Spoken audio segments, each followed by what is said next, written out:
Hello and welcome to The Print. My name is Soumya Pillai. Yesterday, India was part of history. After 41 years, Indian Air Force Group Captain Shubhanshu Shukla became the second person ever to be in space.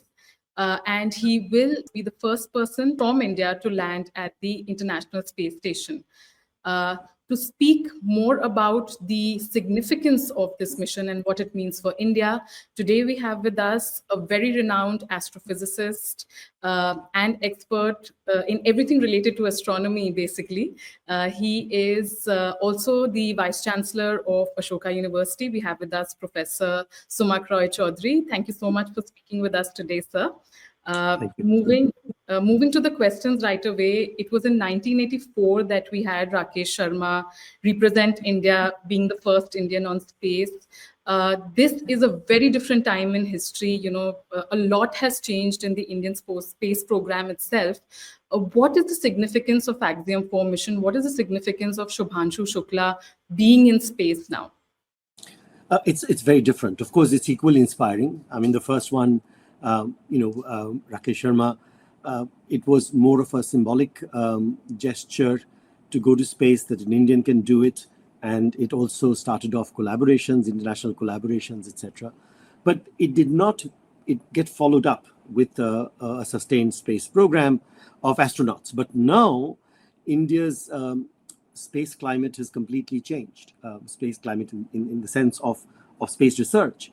One has ISRO pushing ahead with its original agenda of satellites of national importance, of science research, and for remote sensing and various other normal activities that it's always done from space. But there is a much bigger potential now for private industry to come into this space, and this is happening in across the world. It's not just in India. In fact, India is a little late starter. It's a little behind in this international space race that is going on right now, not just between countries and their national agencies, but also between the private sector that works across the world. Now, India has in its national agenda of the Department of Space and ISRO some very important landmarks that need to be fulfilled. We have Gaganyaan, which will be a manned spacecraft. It will take humans to space.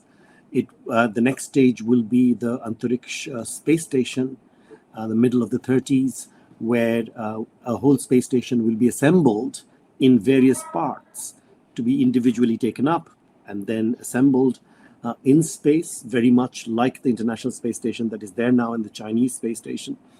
And then moving on, in the future, one needs to explore the rest of the solar system. One needs to go to the moon. India has ambition of going to the moon and landing people on the moon and building a moon base and going beyond. So this is a very sustained plan. And in this, not just the Indian government, but the Indian private sector will play a very important role. And as this private sector increases, the private sector is going to take part in the international space projects as well. It's not just going to serve the Indian space missions. So there are many parts to this. Axiom-4 is going to be the first private space station. Right? Currently, it is on the ISS, but the International Space Station will eventually be decommissioned, and its place will be taken by Axiom and maybe other private space stations. So in a few years, the Axiom is going to orbit in space, as well as the Chinese mission, and the Indian space station will join them.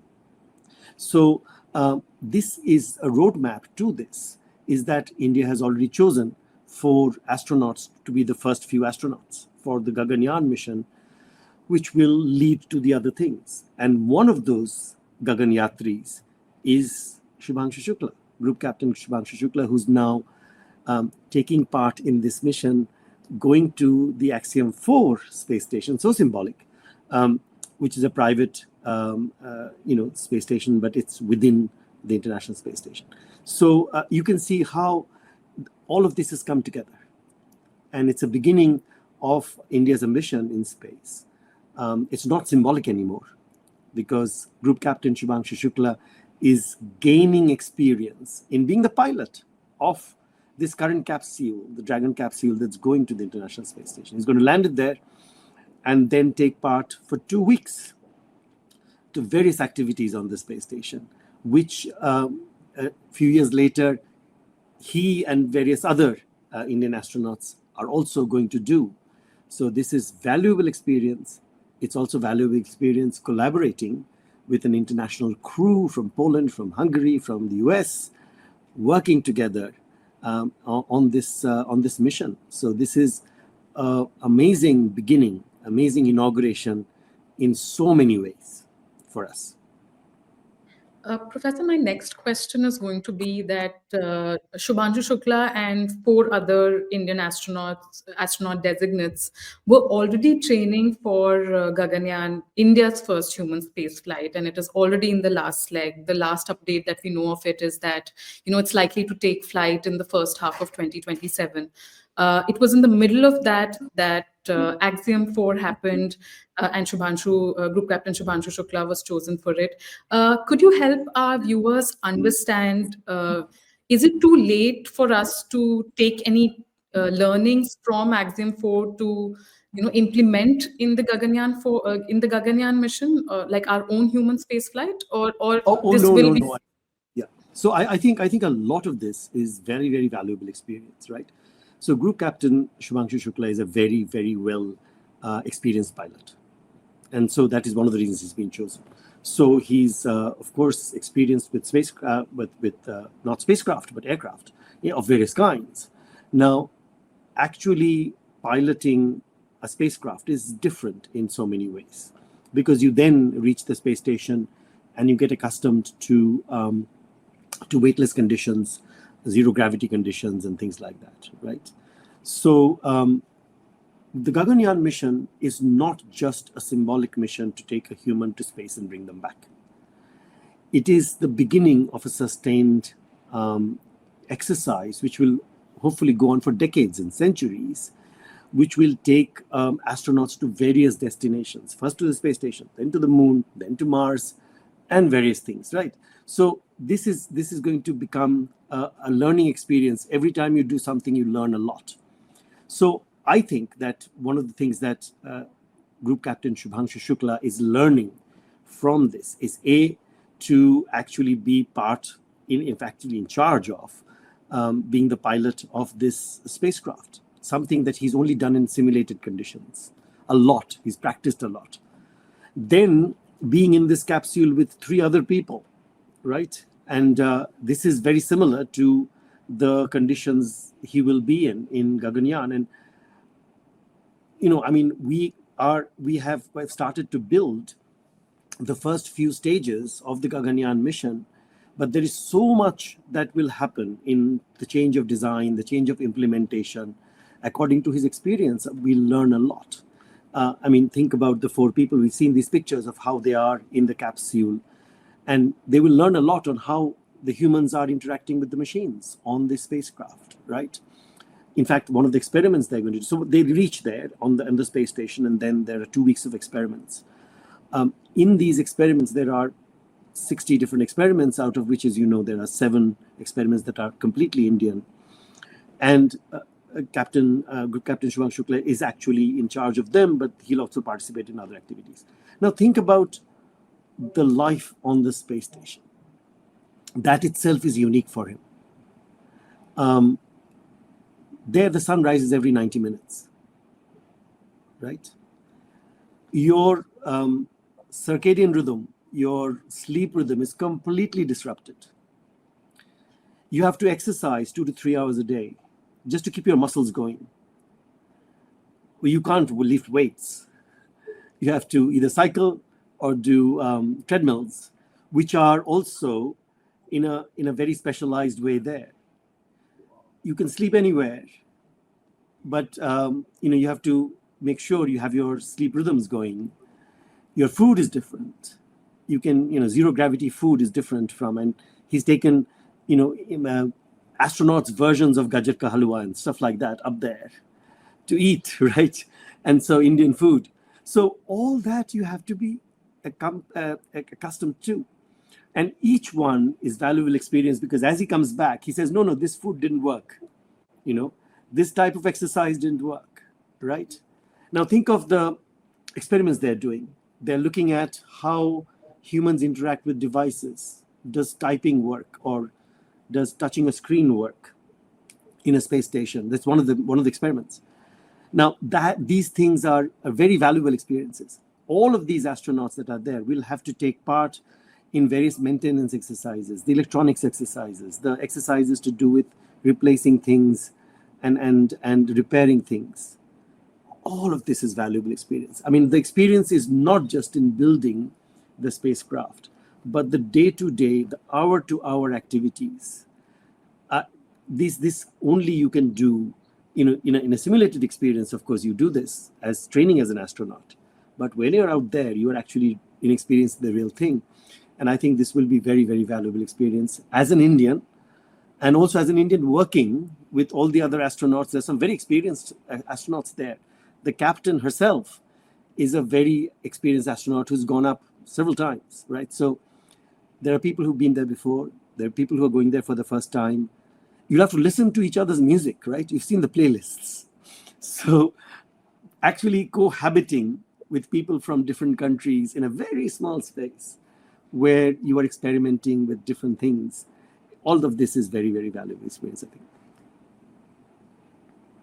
Professor, we also wanted to understand that India, like countries with much smaller space programs as compared to India, like say, for instance, Israel, already had some kind of presence at the ISS.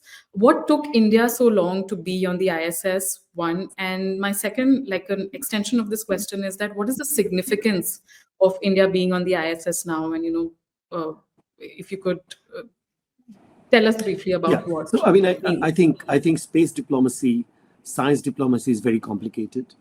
And the way the collaborations between countries work in these programs of international importance is very complicated. So it depends on opportunities. It depends on what programs each country wants to put forward, et cetera, et cetera. Now, Israel has had a pretty vibrant space agency that has not just collaborated with US very closely. It has had its own space missions, scientific missions that have gone up. In fact, it's collaborated with ISRO as well.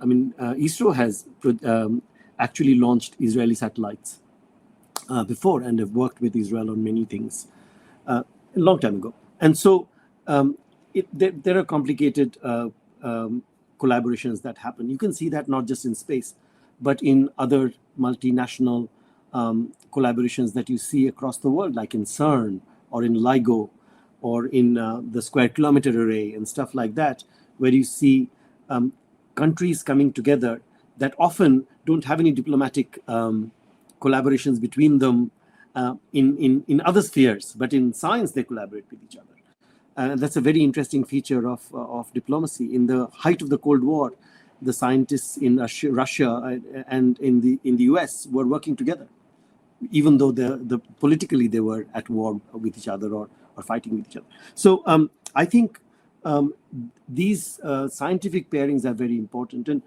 I think in India, the interest in the space station actually became much more intense than normal when India decided to build our own space station, right? Not all countries can do it. And ISRO now, and once you did that, then the experience of actually experiencing the space stations of other countries becomes very interesting, right? So this one's an American and Russian space station. There's a Chinese space station. And if you want to go and experience it, to make sure that we learn about its advantages and disadvantages before building our own or putting together our own project is very important. So I think it's very significant that we have not just our group captain Shubhanshu going to the International Space Station, but it makes a connection with Axiom, because the Axiom space station is going to be there longer than the ISS. And it's the beginning of a private sector exercise. Now, we're not ruling out the fact that India might have private space stations later on, right? And in particular, even in the Antariksh space station of the first Indian government space station, there will be a lot of private sector industrial cooperation, right? And so, and these people, these different companies who are going to work with India in these projects also get a chance to work with the international space industry, and Axiom is one of them. So there is connection being made at the governmental level, as well as between the government and private industry in the most efficient way here, I think. Not just, so ISRO is not working with companies in India, it's also working with companies in the US and across the world. You will also find that there are now, because the space industry is opening up, countries that don't have a sustained space program, like Hungary, for example, is sending a Hungarian astronaut. Now, it can collaborate with ESA, but it's actually collaborating with this global mission. And so you will find, but Israel, for example, is a country that you talked about, which actually has a pretty big space agency. But there are many, many other countries. There will be 40 different countries who are now working various ways with Axiom and related things, related missions. This is only the 4th Axiom mission. And if you look at the astronauts that have gone up in the previous ones, you will see other countries who don't have a sustained big space ambition, but they're participating in this international program. And I think going forward, because as the international space industry grows up, you will find that it is industry that is going to drive it, right? And so, so a country that does not have a national space mission can have space industry who are building things for international space activities. And so this is a way of doing it. And this is also another way of opening up for Indian industry to participate in the international sector. So I think you will find that space activities are becoming so big and so prohibitively expensive that in the long run, all missions will have more than one country, probably a lot of countries working together. You can see that in other branches of science. And that is why CERN could not have been done by one country, right? It is a collaboration between many. That's why the Square Kilometre Array in astronomy, even though it's happening in Australia and South Africa, is a collaboration of 20 different countries. And I think that is the trend. And I think that's a trend in space as well. And the more participation we have from countries which do not need to have a sustained space program, but they can actually participate in these missions, the better.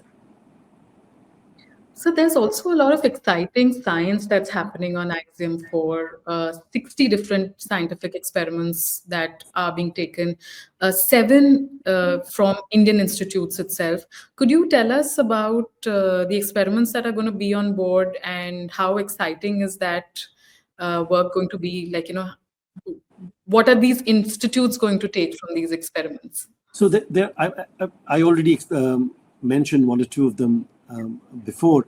So they're very, very exciting experiments. Of course, experiments have been happening on the space station for a long time. NASA has its own big space biology program, and there are various kinds of organisms that have been taken up.